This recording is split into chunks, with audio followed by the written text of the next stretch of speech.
And we're back. Welcome to episode 28, Cowboy Chaos. Today, I'm joined by a very special guest and good friend. And yeah, we're going to cover a few subjects. But first, I want to explain why I'm not wearing a suit. Like my main man, Justin. Justin, welcome to the show. Always glad. Good to see you, bro. Hang out with my boy, Rory. Bro. Now, there's a few things I want to cover first. So first, I want to explain a bit about what's happened the last few days. So I bought a goat. As you know, I bought a goat. I know all about it, yes. Yeah. And I was starting to bond with the goat. And Tristan, as you know, went and fucking cooked him. Ice cold, bro. Ice cold. Did he taste good? Tasted amazing. I'm very sorry about your loss. I know that you and the goat had a deep connection. It still hurts. It came up missing. Why we were frantically trying to find the goat. We're putting out missing signs. Yeah. Tristan told me what he was up to. Disgusting behavior. I don't know what, I don't know what's wrong with that dude. He's got a screw loose, for sure. Yeah. Maybe he just has things for goats. Maybe he was jealous of my relationship with the goat because he had sexual tension towards it. He might have, like, you know what happens sometimes when you can't have a woman you love? Sometimes people take sabotage in action. Maybe Tristan had a thing for the goat, was jealous of the friendship that you and the goat had, and decided if he couldn't have the goat, then the goat could have no one at all. You know what? I didn't think of that theory. Maybe that's right. Maybe you owe me an explanation, Tristan. Anyway, some of you guys might be wondering why I'm wearing a hoodie and Justin's wearing a suit. Now, I came to the conclusion that when you're streaming with the likes of Tristan and Justin, there's no point in trying to look as dressed as two of the best dressed men on the planet. So, therefore, I decided to wear a hoodie and rep Storm Jim, Amir Sabasic. Hold tight. I'm a big fan of Storm Jim myself, and I'll say more beef towards Tristan. You have a really nice suit on in your photo that comes up before the show. Right. And I recall your good friend Tristan, your brother, talking a little trash about that suit. Bro, he came at me. On Twitter. With millions of Twitter followers, Tristan comes after you. Yeah. For wearing a nice green suit. You're sharp. He couldn't help himself. Should we explain the story about the suit, Justin? We should. We're in Spain, right? Marbella, if I remember. Yes. We're on a car rally. We had an event to go to. Right. And you needed a suit to wear. And I said, you know what, brother? Somebody I love so much, somebody that I would never kill their goat. I have a suit that would fit you perfectly and an extra watch to go with it. You show up, suit, decked out, looking like a G, and Tristan shits on you again. Again, bro. Again. Not only did he shit on you in Spain, he got you on Twitter. Yeah. He got me. Justin, He got you good, though. Tech are asking you if you can move to the left just a little bit. Yeah. Perfect. How's that? That's perfect. That's all right, good. Now I can lean back. So Tristan decided to bring it on himself. Someone said that I looked good in a suit, and he said, you can't fucking flex wearing Justin's suit. And he got me. He got me. He got you good. Yeah. You know. What's his problem, Justin? Maybe he's scared of how much you shine in that green suit. I think he was intimidated, bro. It might be. Yeah. He might be like, you know what?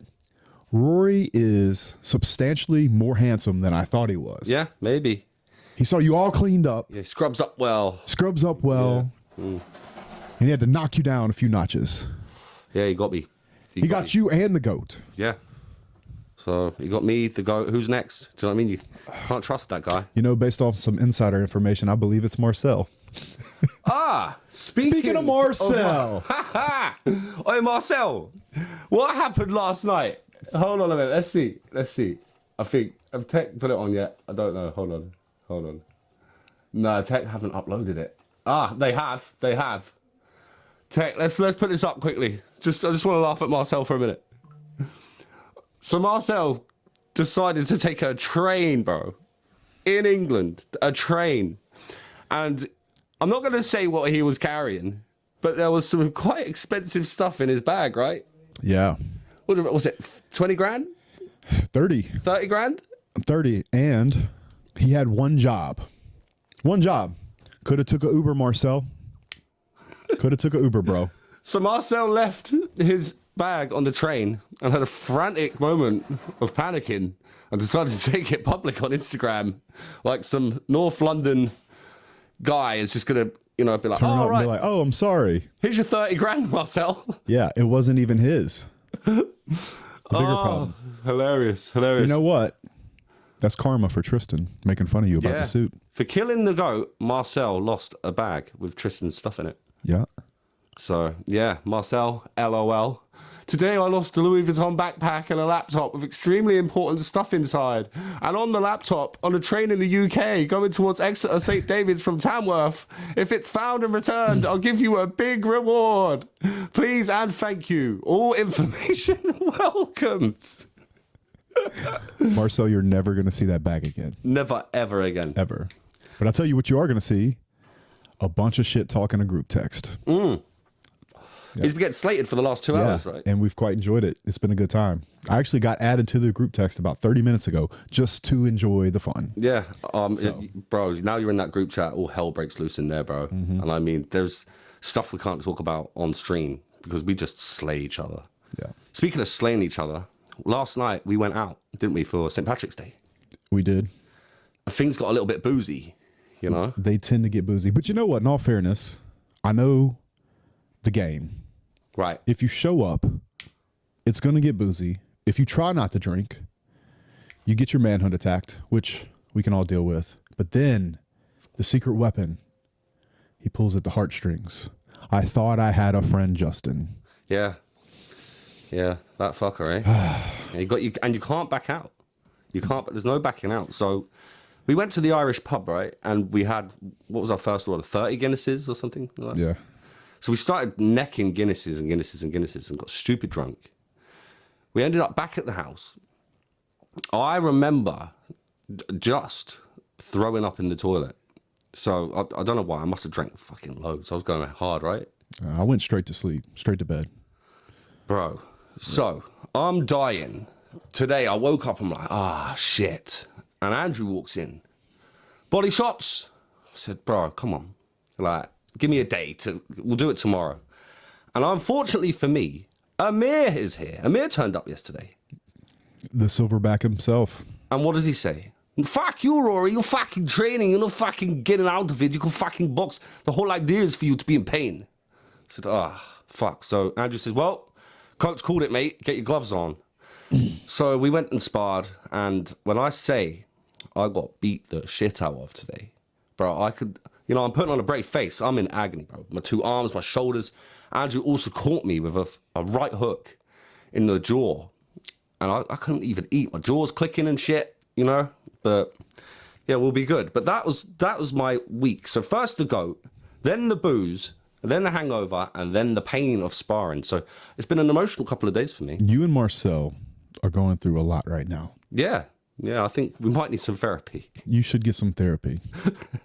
Don't come to me with it. Fuck's sake. Certainly don't come to T with it. Right, Justin, we're going to ask you some questions that people have wanted to know the answers to. All right, let's do it. So first we want to talk about, where are you from in America? And how was your upbringing in that place? Yeah, I was born in Louisiana. It's right next to Texas, for anybody that doesn't know. Grew up poor.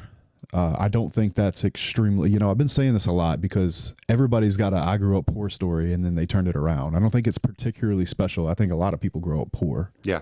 I think the difference between it being special or not is what you do with it. And that's a message I've been trying to push a lot lately because people generally grow up in a situation that there's plenty of room to grow. And the lower that situation is when you start, the more motivated you can be because the better your story will be.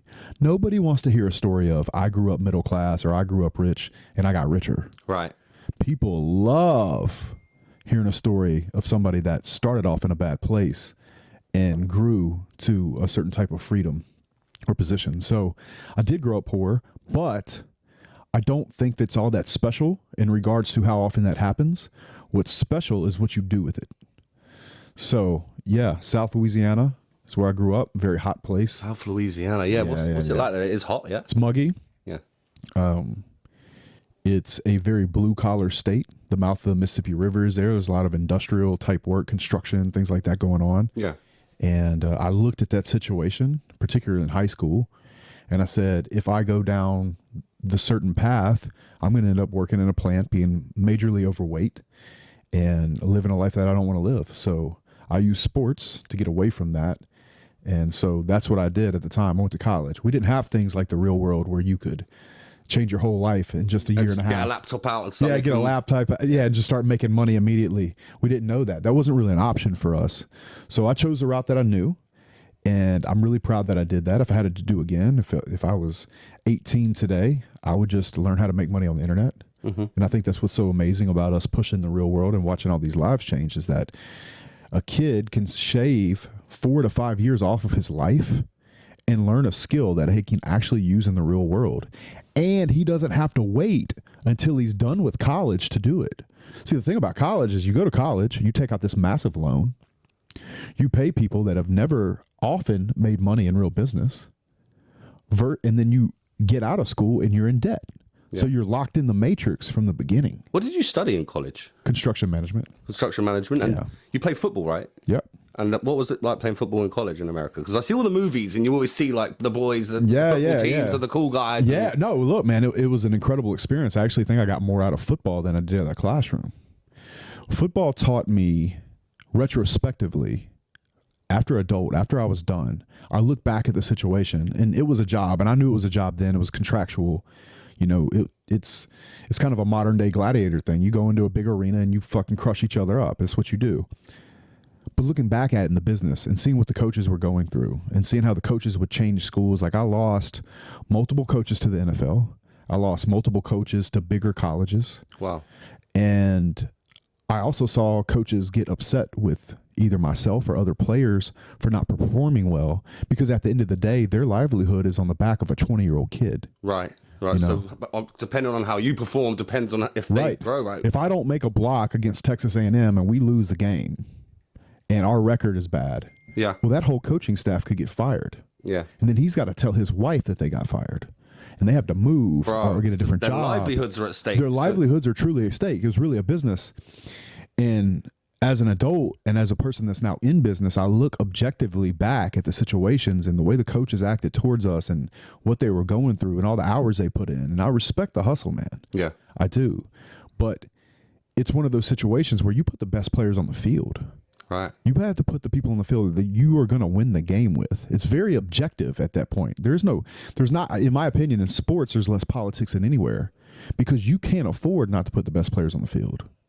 And I always say that about, when people talk about the inequality of work, or women don't get paid enough or certain minorities don't get paid enough. I'm going to tell you right now, as a business guy, I can't afford not to put the best player on the field. Right. Of course. So all you have to do as a young man or woman is do your best and become the most competent in said position. And then the owner or the boss has no choice but to put you on the field. They have no choice but to give you the job. The same thing as if you have a business in the real world, let's say. If you have a marketing agency and you come to me and I know that you went through the real world and I believe you're the best for the job because I know you've been trained by the best in the world, right? I am more likely to hire you. And I can tell you right now, I don't care about your gender, your race, your religion, your ethnicity, where you're from. I need the best marketing for me. And that's what I'm so proud of. There's one thing that's very interesting about our space in general. And I don't think people talk about it very much. Look at our space, like whether you call it, the red pill or the self-development space or people that, follow us and the boys. There's one thing that I think is very beautiful about it. It's completely, when I say colorblind. Yeah. Completely colorblind. You're hard pressed to find a group of people that are more colorblind, that are more helping each other get better anywhere in the world than the real world. Let's say the red pill space, our group that is putting together content than anywhere else in the world. Yeah. Church is segregated. Yeah. Yeah. Most cities are segregated in a lot of ways. Yeah. People don't spend time together. They don't cross, whether it's gender or religion or whatever it is. But our space particularly is one of the most colorblind, not judgmental, let's get better together spaces in the entire world. No one gives a shit about anything but hard work and results. Just getting better. Yeah. Nobody cares. And I think that's a very beautiful thing that gets overlooked by, the guys that are pushing this movement for young men and women. And that's another thing I think people get really messed up. They think a lot of people in the space don't like women. Well, I can tell you right now, I love them. I have women that run my biggest company. And so the steel company, right? Yeah, the steel company. Red Iron Steel. Yeah. It's all women management. Now, in the field, there's managers, but I'm talking about in the office, doing the office stuff, the managerial decision, the white collar stuff, the business side of the business, there's all women. Do you think women are better at that job in some sense? I think the person can be better at the job. I really don't particularly care if it's man or woman. Now, I do think there are some very strategic advantages to putting women in certain roles. For example, if I need a man to do something on a job site, like tie off, for example, I could tell him, but then it's like this battle for who's the strongest, right? And they think it's some egotistical shit. It's a dick measuring contest. Right. But I can have my woman cuss that same man up and down, and he'll say, "Yes, ma'am, I'll do it for you." Right. So, I think that people don't look or aren't allowed to look at some primal forces like human forces in business. But I do think women are really good in construction, especially in positions where they need to manage something, QA, QC. You started off as a steel fitter, right? Yeah. So I'll tell you exactly how I got started. I used to put up steel buildings for my stepdad. No way. That's how you started. I was a redheaded stepchild. Wow. Yep. Okay. It was the only way I knew to make money. So when I was a kid, we had 2 house fires. Magically 2 house fires. Okay. There was a that lady. So suspect, Justin. There was a lady in my home that understood how insurance worked. Right. Okay. Yeah. So house fires. Right. Okay. 2 of them magically. Anyway, when we had the first one, I was in 8th grade. I got a call. I had basketball practice that day. I got a call. Go straight home. I'm like, that's weird. They know I have practice. go home on the school bus. I never rode the school bus because I was always trying to play sports, so I didn't have to go home. So get on the school bus, and we lived down this long gravel road, so I couldn't see the house, but I could smell it was kind of smoky. I was going to say, could you see the smoke in the... I could smell it. Yeah. I could smell it like something's wrong. Yeah. They didn't even tell us. I walked down the driveway with my backpack on and my school uniform, and it turns out when I got to the end of the driveway, that was the only thing I owned. House was burnt to the ground. Oh my God. The fire truck ran over our dog on the way down the driveway. Mm-hmm. Yeah. So it was a day. Yeah. So how you feel about your goat? I get you, bro. Yeah. See, I've had a car burnt out before. Someone burnt my car out before years ago. And I just remember like for some reason, everything that I had that was valuable, I'd left it. It was in the car. Yeah, for sure. So what ended up happening though is always talk about consciousness, right? Like where are you looking to gain more consciousness? Well, it just so happened, it happened to me on accident. We went and stayed at my stepfather's boss's house. And for the first time I was in a neighborhood that was like a nice neighborhood. Right. I'm like, look at these people. And I stayed in this man's house and I'm like, oh, you can make money doing this. I mean, this guy had a basketball court in his house in Louisiana. Nice. So like I could tell. The top tier. Yeah, right? yeah. I was like, oh, bro, this dude's a baller. Nice. And so I think at that point in my life, I associated money with construction. I always say the only way we knew how to make doctor money was in boots. Nice. You know what I'm saying? Yeah, I was in construction myself. Yeah, I've done an electrical apprenticeship. The only consciousness I had was to, number one, go to college somehow. So I didn't end up working in the plants. And so I used football to do that, American football. And then I knew that people in construction made a lot of money. Is that how you get into the colleges, by playing football? Like, do you get offered a place there? Yeah. Is that scholarship? I went to college for free and studied the construction management whilst playing football at the college. Yeah, that's right. Very interesting. Cool. Yeah, cool. It was my ticket out, bro. Yeah, so we didn't have any money, so I wouldn't have been able to pay tuition. I got a football scholarship. Yeah, and it was a very business decision for me because I played basketball and baseball as well, but those were partials. Basketball, I'd have went to a smaller school if I'd have played. Really, my shot was football. So my junior year, I quit playing baseball and basketball and just focused on playing football. And so I got that ride, and I went to school for free. And that was the best thing I knew to do at the time because... Quite fortunate because you wouldn't have had the money to pay to go otherwise. Yeah, 1,000%. I wouldn't have been able to go at all. Crazy. Yeah. So it was... So what happened? So the house burnt down. Obviously, your stepdad was the steel guy, right? Yeah, he was working for this company as a foreman. So how did you get on to doing that? Did you just... Yeah, I'll tell you exactly what happened. So my junior year, I read this book called Rich Dad, Poor Dad. Okay. And it talks about the quadrants of money and how people that have jobs generally don't make money. There's business owners and there's investors and there's certain quadrants. And I knew at that time I wanted to have a business. But what I thought I would do is graduate from college with a construction management degree. Yeah. Probably take a job in Dallas because when I started construction management school, their big pitch to come to the construction part of the school was that it's 100% job placement. But unfortunately, I graduated in December of 2009. Wow. So I graduated and there were no jobs, which was super lucky for me. I was going to say, retrospectively, at the time I took it very bad. Yeah, it hurt me bad, man, because I felt like I'd done everything right. I was like, I beat everything. Like I got out of that town. I somehow got a football scholarship. I finished college on time. And now you've been fucked. Well, it was just bad timing, right? It was a market. So retrospectively, I think that was one of the best things that ever happened to me. So I dug ditches for a company called Austin Bridge and Road in this little town called Bastrop, Louisiana. I've heard about this town. Yeah.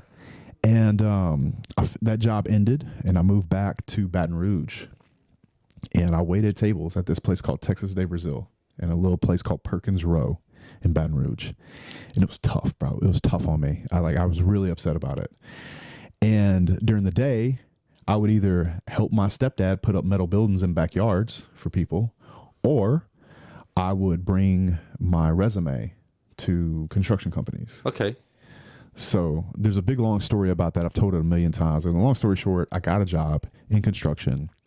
I auto draft about 80-90% of my money into another bank account because you had to have a net worth of $10,000 to apply for your contractor's license in Louisiana. So you could even take the test. And I did that. and it is 14 years this month. Wow. Yeah. So yeah, you've been in the game for quite a while. Yeah, man. So yeah, I got in early. So I was 24. See, everything happens for a reason. I'm a genuine believer of that. And I also believe that hard work brings good luck. Would you agree with that? 1,000%. I mean, luck is nothing more than preparation and opportunity meeting. What I say all the time, it's just like people message me and they're like, one day I'm going to be hanging out with you guys. Well, what I would say to that is I hope you're getting ready right now. Right. Because you never know when you're going to meet that person that can change your life. And if you walk in and you're a slum and you don't have your shit together and you're not ready to meet that person, if you're not qualified to meet that person when it comes, then you're going to be in a predicament where that person is just going to forget you or put you to the side. Yeah. And I think that's true of all of life. So all of these guys that are saying, hey, one day that I'm going to hang out with you and the boys and, you know, et cetera, et cetera, et cetera, maybe you will, but you better start working on that right now. Because I can tell you right now, if you walk into the room and you're not ready for it, the moment will pass you by. Yeah. And that's one thing I'm super proud of, because I used to always want to have an online following. Right. But I made a deal with myself. I said the first thing is I wouldn't do it until I was a liquid multimillionaire, number one. And then number two, I believe, looking back, that everything I was going through when I did all the work in the shadows was only preparing me for actually coming online now. I don't think I'd be the same person had I not built a real business in that steel company. Yeah. I wouldn't be the same person. And I was getting ready that whole time. It builds character, bro. Construction 1,000%. Builds 1,000%. character for sure, because you're dealing with different sorts of people all the time. It's a hard business. Yeah. That's why I'm always like, bro, shout out to the blue collar guys, man. This world doesn't run without these men. Right. And, you know, they don't get the admiration and the shout out they deserve. And I might not be in that line of work. I agree. Anymore. They're forgotten about a lot. They're very much forgotten about. But if you look around, like this room, for example, the sheetrock, the paint, the electric, everything that's set up, we couldn't even do this podcast without them. You can't drive down the roads without them. You can't go to the grocery store because there's no grocery store. These men make the world go round. Yeah. And so for me to start doing podcasts and start to build online presence and forget about them, it's not real to me. There's no way I forget about them. I ain't leaving. You know, you had a scheme, didn't you? If you see a guy in boots, buy him a beer or something. Yes, they're buy man a beer. And what I really meant by that is just acknowledge them. Right. Just tell them thank you. Yeah. Like even the guys that like do the trash trucks, or the cops, or all these different people, man. It's like these guys make the world go round. Yeah. And look, man, I got plenty of love for the nurses and all of the women in healthcare. And I think there's some good teachers out there that have really good intentions. I think our curriculums are messed up, but I don't blame the teachers themselves. They have to follow that curriculum. Yeah, they have to follow the curriculum. Yeah. A lot of teachers spend their own money on their classroom. I know this is a big thing in America, is that the teacher has to spend her own money on the classroom just to make it good. So you're paying the woman 30, 40 grand a year. But then she still goes out to try to create an experience for the children, even though she's not going to get paid any more money. Yeah. Yeah. You know, so I even would say that there's a lot of teachers I think that get overlooked, or a lot of people in the school systems. And that little bit of recognition it makes a massive difference. Like 1,000%, man. I remember being on site, on construction sites, and it come to Christmas. And I'll be honest, I was a little bit low on cash that year. And this construction manager came up. He gave everyone like a £300 bonus or something in our hands. Yeah. And at the time, obviously, it was very little to him. Like, he owned the site. But to us, that was massive. Like, you know, and it's a big deal. And the job got done faster, you know, because people were more motivated to work for him then. So, you know, camaraderie's real, man. That bit of recognition can really go a long way, especially with people on the ground, bro. Absolutely. 1,000%, man. 1,000%. It's like, I like to just go on my job sites and just start handing guys hundreds, or like putting a couple hundred in their bag and be like, hey, don't tell your wife. Right. You know, a lot of my guys, it auto drafts straight to the house. Yeah. They don't even see a lot of this money, bro. Yeah.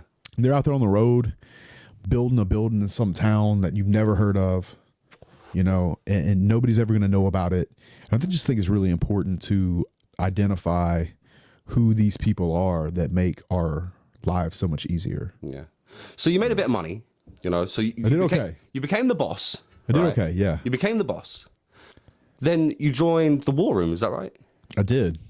So how did that come about? Because obviously, was your intention of joining the War Room to meet Andrew and Tristan, or was it to make money and network with guys, or what was that about? No, man, you know, I had some opinions about the world that I didn't foresee anybody else understanding until I saw Andrew talk.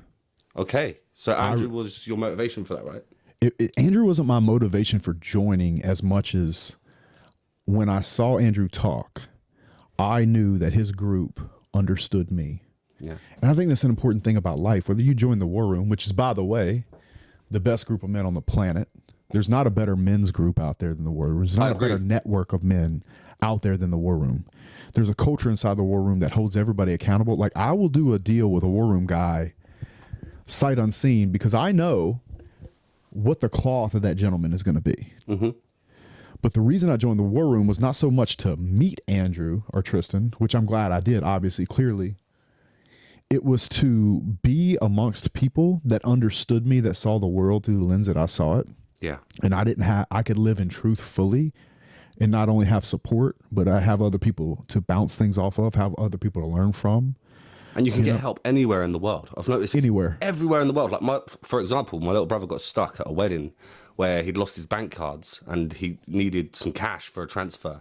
And it was just instantly sorted out. Like, you know, it took, I'm not in the War Room. And the reason for that is I've got Andrew and Tristan, bro. I don't. Yeah. If I need anything from the War, I go directly to Tristan and Andrew. So I'm so. But there's a point I'd like to make about that, because a lot of people, I think they get that messed up. They think they don't want to join the War Room because they don't think their chance of meeting Andrew and Tristan is real. But I would argue, and I know this for a fact, if I was in the War Room and wasn't me, I could make a post that I need somewhere to go, and I would get an invitation from at least 70 countries. Right. Like, I get that all the time, yes. Like that. Yeah. And because there's a certain code of the type of person that's going to be in the War Room, you know, it's going to be with speed, you know, it's going to be at the highest level of class, and it's going to be exactly what they say it's going to be. Competence. Yeah. It's going to be there because it's driven so much. And so for anybody thinking about joining the War Room, I know plenty of people in the War Room that I will personally hang out with. I was just sitting with one the other night in Miami that he joined the War Room and he's a part of the group in Miami. Okay. And that guy's got everything he'll ever need right there. And it has not as much to do with Andrew and Tristan. And obviously that's not a rip on Andrew and Tristan. It's just to make it very clear that if you do join the War Room, it's not just them that you've got. It's not just them that you've got. And these guys are solid. These are some, bro, these guys are titans in their industry. Incredible men with incredible standards for their life, incredible standards for what being a friend looks like. And you don't know their name, but it makes them no less great. I'll tell you a guy I think about a lot that is a very big leader in the War Room, and he's in Miami. His name's Nathan. Sharply dressed, always putting events together, bringing the guys together all the time. A really, really great leader in the War Room. And he's one of the most solid guys you'll ever meet, impressive in every way. And if you live in Miami or you ever want to get down to Miami, boom, next thing you know, you're meeting that guy, and then you're meeting, you know, Julio. Bro, there's some serious killers in Miami. And everywhere I've been to Montreal, California, LA, Texas. It doesn't matter where you go. There's a group of War Room guys there. Everywhere. Yeah. Everywhere, bro. Like, everywhere. It's crazy. And that's the thing about it, is that you have to understand. You put all those guys down at the table and you're consistently getting the same type of guy. And these guys are solid. They're definitely worth knowing. And that's why I think the War Room is the best networking group in the world for men. We're getting hammered in the chats, bro. People are saying that there's no 2 pints. Oh, are they? Are we doing this? Listen, shall I call Tristan? Find out if what his take on this is. Because, hold on, guys. Rory, I'm not trying to drink beer. I don't want to drink. I'm absolutely dying, but we're getting absolutely hammered. Why are you calling your mate? Let's see if he answers. I wonder what he's doing. Dude. Do you know what I did? On one of my previous live streams, I showed Tristan's number in the chat and I got him. Yeah. It's completely unintentional, but it was hilarious. You got him good. Yeah. Well, Tristan must be out looking for goats because he's not answering the phone.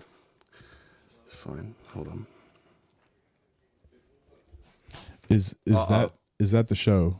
2 pints every time. I just heard the door.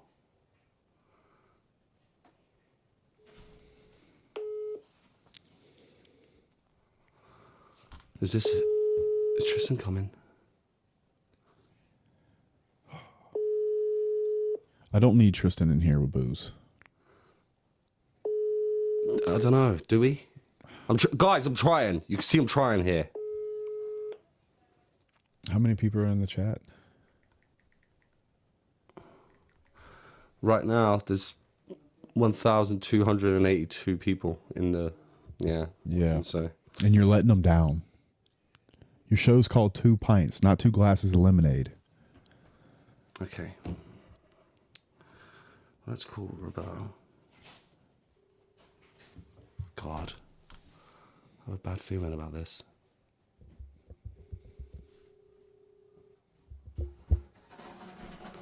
Ah! Here we go. Here we go. All right. So now, I hope you're happy, guys. Let's fund Rory a new goat. $10. Thank you very much. Clicks to freedom. Thanks.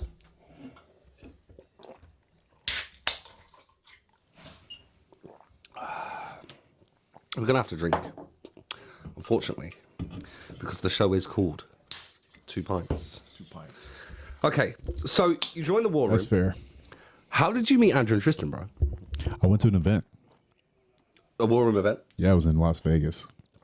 And how you knew they were coming, or? Yeah, I knew they'd be there. So I had actually gone to events previously, though. Okay. My first event was in Atlanta. Do you know Jonathan?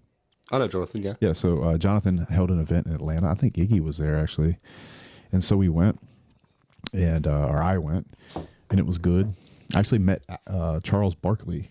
Okay, on that event. Nice. Yeah, so it was cold that night, and Charles Barkley was sitting at a table outside, as were we on the other end, and they couldn't get his heater to light up. So I went over and started the heater for him, and we were working. I was working on another tables after I did his, and it wasn't working. And he started talking shit. I'm like, I'll turn your shit off. And it was this like big laughing event. And Charles Barkley was funny as fuck. Cool guy? Yeah, it was cool. But so you met Andrew and Tristan? Yeah, so we went to Vegas. Yeah. And we were standing around a fire pit. I'll never forget. And Tristan opens a sliding door. And, you know, Tristan's tall.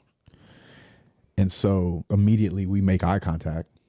And, bro, I talked to him a couple minutes. I knew within a couple minutes we'd be friends. Yeah? Forever. Yeah, just clicked? Yeah, I just knew. Yeah. I mean, you do have a lot of similarities, I'll be honest. You have a lot in common. So it's good. Yeah. So that was that. And then, you know, Tristan's like, you got to meet this guy, Justin. You know, Andrew. I think if you hear Tristan say it, he'd be like, yeah, we'll see. Right. Yeah, right. which is Andrew. Yeah. So very normal. That's par for the course with Andrew. And then I guess over time, you know, he's like, you're all right, cowboy. And then here we are. And here we are. Drinking years down the line. Cheers. Yeah. And do you know what? It's an honor to know you and to be one of your friends, Justin. Honestly. Bro, I genuinely, my relationship with you and Marcel is... It's different, right? I would say it's just as good. Does that make sense? Yeah.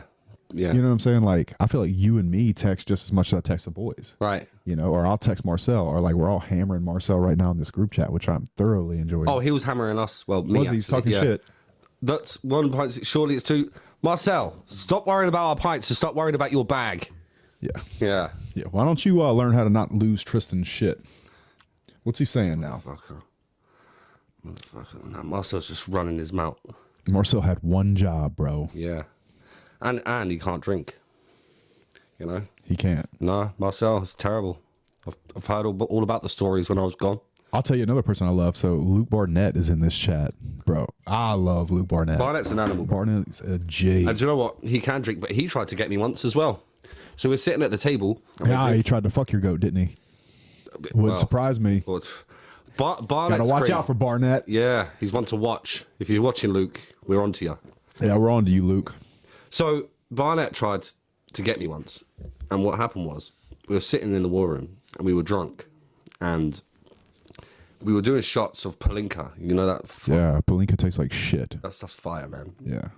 Anyway, we're drinking Palinka, and I didn't notice because I'm drunk, but Tristan noticed from the corner of his eye, Luke pouring his shot into my glass and pretending to drink his shot. To Tristan's credit, he does not put up with that. We don't play them games. He's the booze police. Right. Yeah. So, and it was brilliant because he knew he'd been caught red-handed. You know why? It's because Tristan will outdrink everybody, and he wants to make sure it's an even playing field. Yeah, and he does that. Like last night when I was down in pints, he was just keeping up with me pint for pint. You know, like I was setting the pace. He was letting me set the pace, which again, I'm dangerous, bro. I can set a good pace, right? Yeah. So yeah, Luke done that, and Tristan actually penalised him by making him drink a whole glass. That's what happens, bro. A whole glass of it. And I mean, when I tell you, I've never seen Luke Barnett that drunk. He was absolutely gone. He ended up with like a pair of trousers wrapped around his head or something, sitting in the chair. Yeah, he was gone, but he's hilarious, man. Luke's gold, bro. So where are you living now? Is it Miami? Yeah, I'm in Miami. Yeah, I'm not leaving Miami. Yeah, do you know what? I've heard you say this a few times. What is so special about Miami? Miami's a very special place, man. First of all, I get treated very well in Miami, number one. But then number two, if you look at it, it's the best city for networking in the world. It's the best city in the best country. Everybody's coming there. Florida's a great state, tax-wise. Right. You have beauty all around you, both from the landscape and the women. There's an energy. Cities have energies, man. And Miami has like this vibe of people that are always trying to get better and come up. And there's just an energy about it that's motivating to me. When I like step out of my room and or even from my bedroom, you know, I can see the city and the ocean.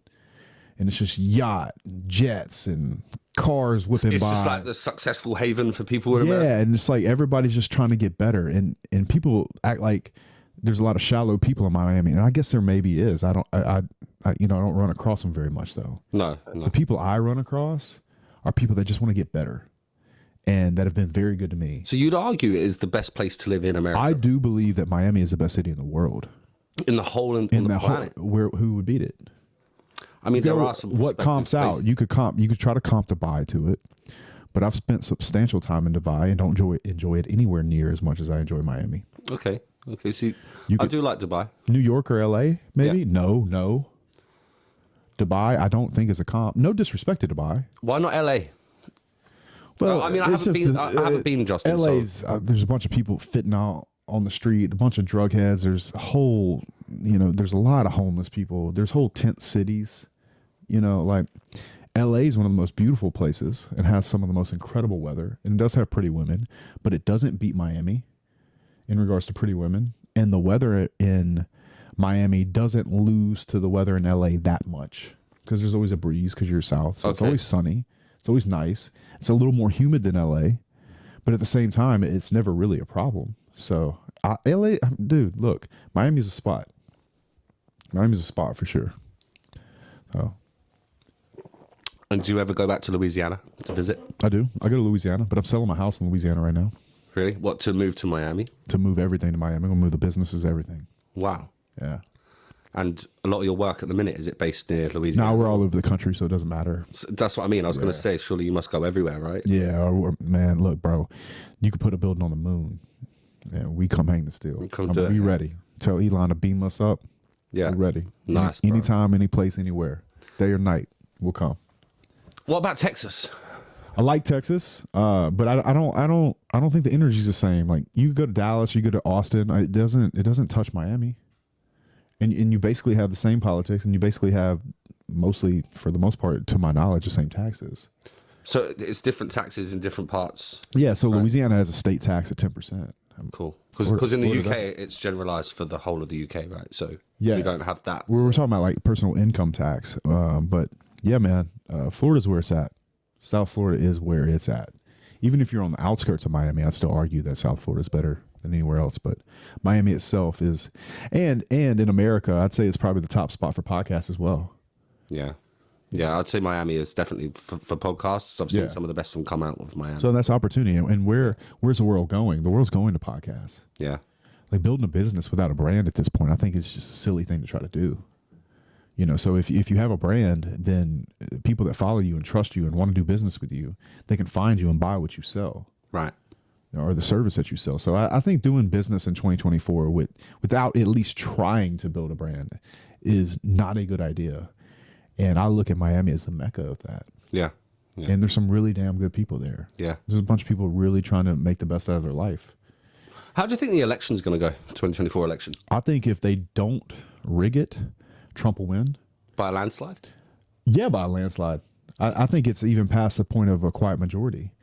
For me, just the fact that Joe Biden is the Democratic nominee is quite arrogant and tells me that they don't have any intention of actually having a election at all. This guy can't to leave him as the Democratic nominee. Yeah, proves to me that either they're going to try to rig it or put Trump in jail. Right. Because they certainly don't think he's competent enough to beat him in a debate. He can't even talk, bro. I was going to say he's not competent enough. Walk. Yeah, he can't string a sentence together, bro. No, he can't. So there's no way that's going to happen. And so to not put somebody else in the position to at least let them try to fight back tells me that they're just going to try to rig it. The corruption around it stinks, right? Especially all these it's just so blatantly clear. Yeah. It's so blatantly clear. So, yeah, I mean, he's getting indicted left and right. They're trying to either put him in jail or if they can't do that, watch out for another virus. It really is crazy what's going on in the world right now. It's a wild place. Yeah. How do you think America reacted to the virus? You know, was there a lot of people defying? Was there a lot of people, you know, not following the rules, or was it like a police state? Was it crazy over there? I think there was a lot of people that had genuine fear. I never personally had that genuine fear. I think if they tried to do it again, I don't think it would be received as well. I think it will be because I do think there's something else coming. There's something else coming. I think it'll bomb. But this time, I think there's going to be riots. I think there's going to be, you know, the city's going to get burnt to the ground, bro. You know, I think even this election could trigger absolute mayhem in the States.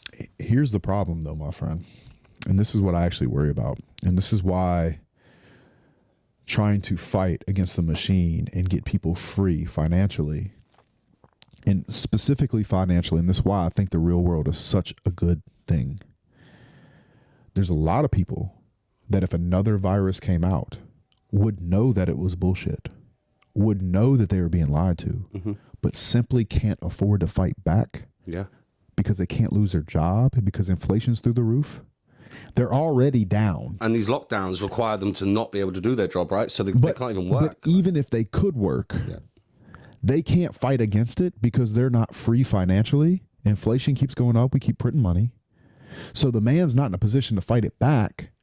And so even though he knows it's bullshit, he puts that mask on because he has his family to take care of. Of course. And a lot of these... So he has no choice. And they were forced to take vaccines, bro, to work as well. Like, you won't need to do that if you're in the real world making money. Yeah, if you're in the real world making money, You know, crazy. If you're in the real world and you have a passport, you can just fuck off somewhere else. Yeah.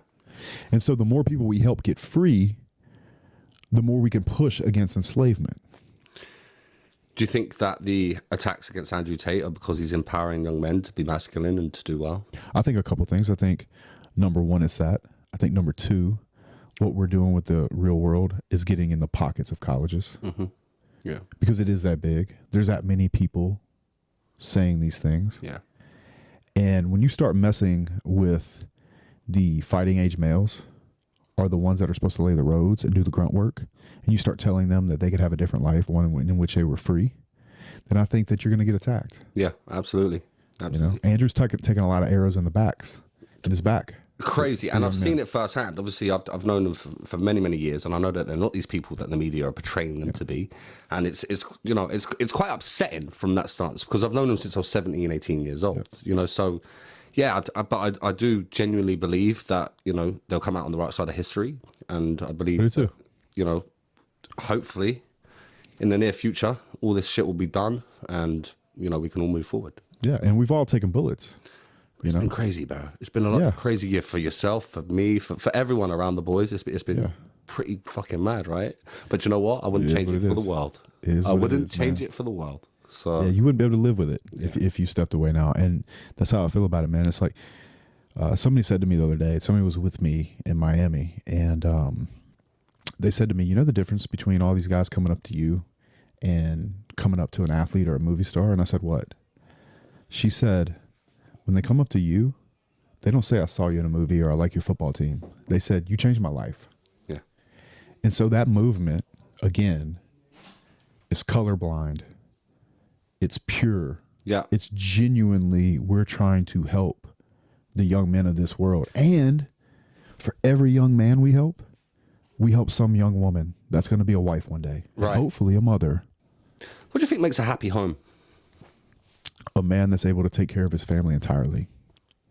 When we got off the gold standard and just threw the Bretton Woods agreement out of the water, you know, and we started printing money, we went from a one income household where a man that worked on his tools could actually support his family, go work his ass off, get the respect from his wife, get the respect from his kids, do his very best and take care of them fully. Now we live in a world where many wives are working. And I'm not saying women shouldn't work. I'm one of the biggest people out there that says women are great in the workplace. I just like the idea of the man being able to do it and the woman being able to stay home and have kids and them have a great life if she decided not to. Yeah. And so I think that really got us off track. And so when you have that and then the feminization of men at the same time, it's no wonder that marriage is failing. It's not only through divorce, but people not getting married at all. Right. We've lied to women and told them that they should be a bad bitch and they should go compete with men, even though from kind of a primal standpoint, they don't want to do that. So they have all this pressure on them to become something that, in my personal opinion, they don't want to be. Right. And I can tell you, I've met plenty of women that were feminists when they sat down with me and they walked away conservative. Right. Yeah. So you brought them around to your way of thinking, right? Right. And it was only because I had the power and the swag to blow through it. Yeah. Because I'm in a position to have that confidence, because I know that I make substantially more money than her. Mm-hmm. She knows I can change her life and she doesn't have to act like that around me. Yeah. And I'd like to see a lot more men get put in that position, because I genuinely, all my heart, think women are happier when they are in that position. And there's a juxtaposition between the man and the woman. Completely. When a woman can look up to you and respect you, she can get behind you. She can get in her frame. She can actually allow herself and give herself permission to be in that feminine frame with you. Now, whether you want to call it submission or feminine frame or whatever, I just know for a fact, I've seen plenty of girls that you would call a bad bitch submit and be happy to do it. Yeah. And so my goal, and what I'd like to see us continue to do, is help young men get in a position where they can be that leader in that relationship. They can come in confident, they can come in competent, they can come in a position of strength, so the woman can just let go and be a woman. Right. And that's not just helping young men. Yeah. That's helping women in a big way. Yeah. Because there's not many of those men that exist. Yeah.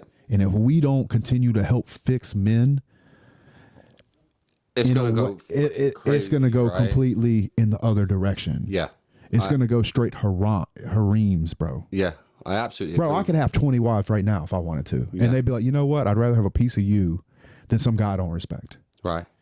And so when we're helping young men get in a position where they can be the leader in their own household and gain that respect. and gain that respect. And have that life. Right. The woman desperately needs to respect him. Yeah. And if we can help him get in that position, then we can help bring the family back. It's not just about men. It's also about my love for women. Yeah. It's just how it is. And I also believe, I do genuinely believe that the Western cultures are trying to destroy that demographic of families and destroy that, like, for men to make them weaker as well, right? Where's the money on it? It's much easier, especially as technology moves on, to tax both men and women. Right, yeah, of course. And then everyone's trapped. Yeah. So, yeah, then they're fucked. And both of them can't stop working because they can't afford to live the life they're living already. And there's not, and when we cut the men's nuts off, we put women in a position where there's no masculine men out there. So they'd rather be single than date a man or marry a man they don't respect. Yeah. Because they certainly make enough money to.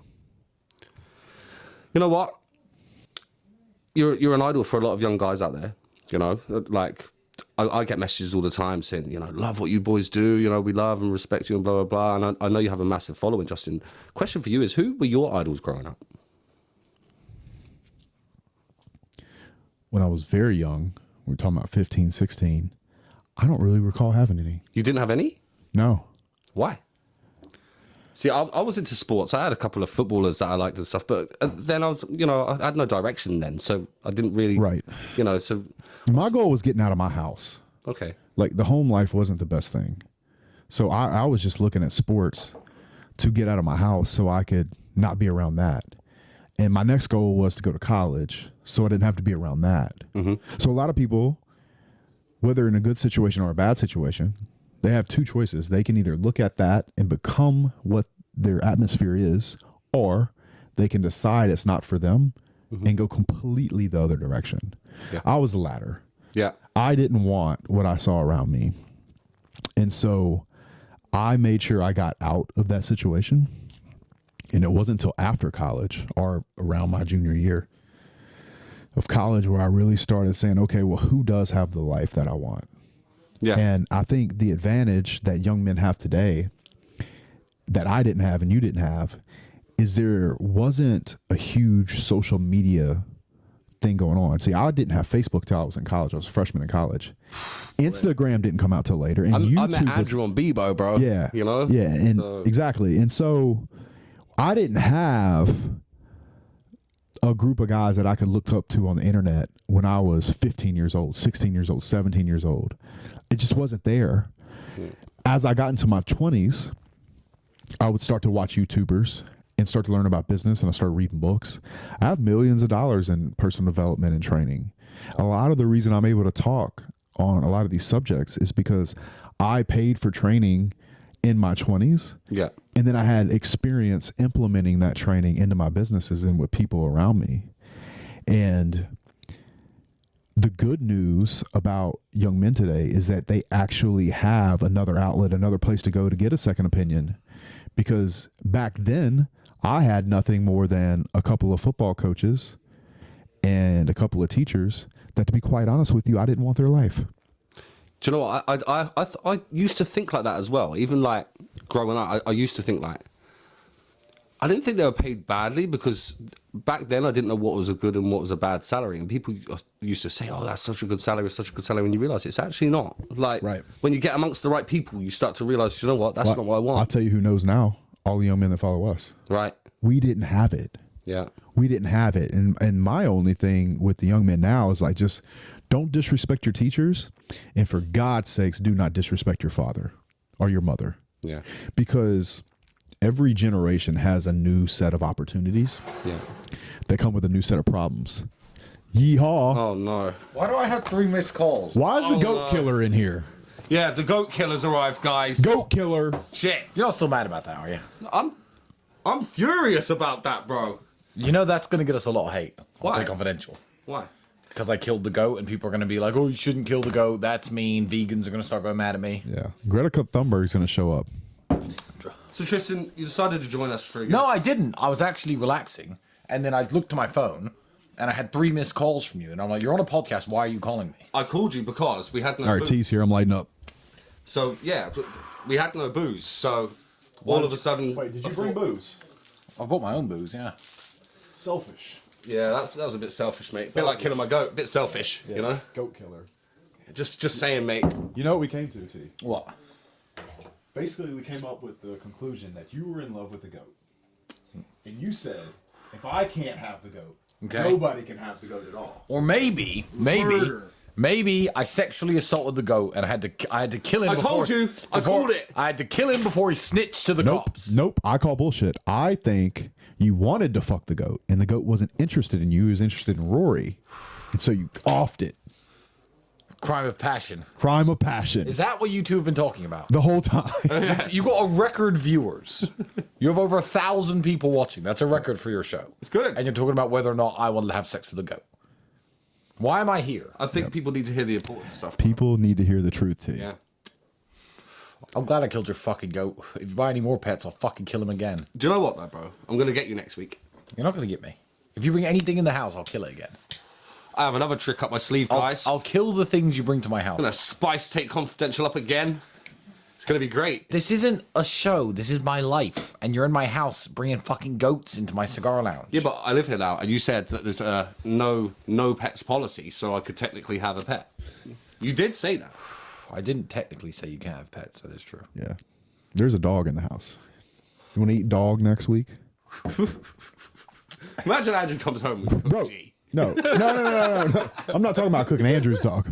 I'm talking about you bring a dog, we kill it, eat it. Because I'm not going to lie, that goat didn't taste bad. That goat was good. It was good. All right, Shaggy, in your honor, I did have some of you, and it was good. It was good. Yeah. Ha. Yeah. The truth comes out. You're a goat eater. So you ate your own pet. So what are we talking about? Goats? No. We actually talked about another subject, which is Rory's amazing thumbnail of him in a green suit. Yeah. Why did you troll me for that, bro? When Justin lends me a suit, I didn't bring a suit with me to the cannon run. Justin lends me a suit. Someone says that like he had suits at home. You didn't bring a suit with you. And why didn't you bring a suit with you, Rory? Did you forget, or did you in fact at the time not own a suit? Don't lie to your viewers. At the time, I may not have owned a suit. So you didn't own a suit. But so the truth comes out. Do I own suits now? I think you own a suit or two now. A suit or two. All right. Possibly. Yeah, possibly. Possibly. Two right. max. Do you know what? I've seen you in a suit once. Bro, since I got a fitted suit, it's become an addiction. Like, bro. And you're telling me I'm over $500,000 in. Yeah. How much have you spent on suits, Justin? I have no idea. I know that I have bro. Don't even count. Don't even count. I'm like, I'll take 3. And you know what I always do? I always get 2 pairs of pants made so I can wear dress shoes and cowboy boots with my suits now. Nice. So it always comes with 2 pairs of pants. I was actually watching the first 30 minutes of this before you start calling me. I was actually watching it. And so what do you call someone who loses things? Marcel. A loser. So Marcel's getting super trolled. Yeah. Marcel was trying to get me back in the chat by saying, oh, there's no pints, because he knows I'm hanging out my ass today. But yeah. Why are you hanging? Because we went to the Irish bar last night and got a bit fucked up. And then Amir decides that he's going to inflict a whole new world of pain on me. And yeah, I just... You know, I tipped them over $600 last night. We shut the bar down. Bullshit, you tipped them more than that, bro.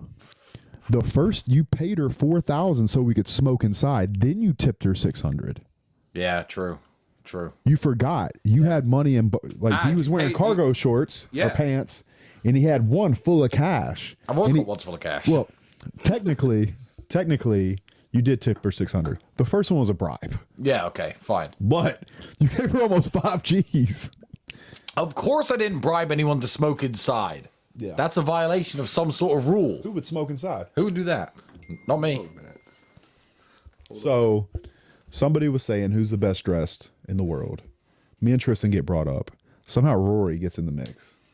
And then Tristan dunks on him and tells the world that he was wearing my suit. He was wearing. Then Tristan kills the goat. Yeah. You deserve it. All you put me through, Rory, you deserve everything I do to you. You do. Why that bad? Maybe a bit. You're intolerable. Maybe a bit. You're a 35-year-old teenager. Peter Pan. Never grew up. You're a 35-year-old boy. Yeah. With no Wendy. Oh dear. Hold on. Let's see.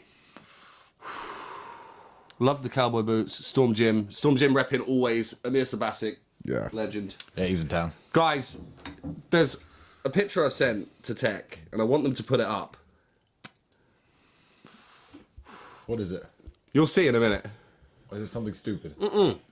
It's going to be something stupid. It's just something to end the show on, and I think that everyone needs to see it. Good, because I'm not sitting here on your podcast all night.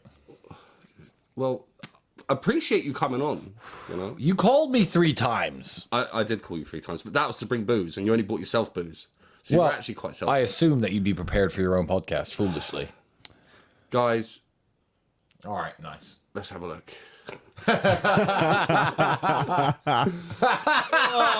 Have you seen this bag? That picture's perfect. He looks so sad. Oh, Tristan, are you angry at Marcel for losing your shit? Here's the thing. What he lost was super expensive and valuable, and I want it. However, I feel like I've paid $30,000 for the privilege of laughing at and bullying Marcel for the next year. So I think you get way more joy out of it this way. Good investment. And it's a story. Hey, remember that time you took the train with my $30,000? Do you know what though? If I had $30,000 in a bag on a train, I wouldn't take the bag off. I'd take an Uber. I wouldn't take. What's he doing on a fucking train? Why is he on the train? No idea. It's trained into him. Anyway, guys, I just want to thank you all for watching. It's been a great show. Justin, I just want to thank you for coming on, bro. Bro, always, dude. Anytime. So, honestly, it's been an absolute pleasure. And more pints? More pints inside, guys. More pints it is. Pints inside. Guys, thanks for watching. It's been a great episode. See you guys next time for 2 Pints with Rory.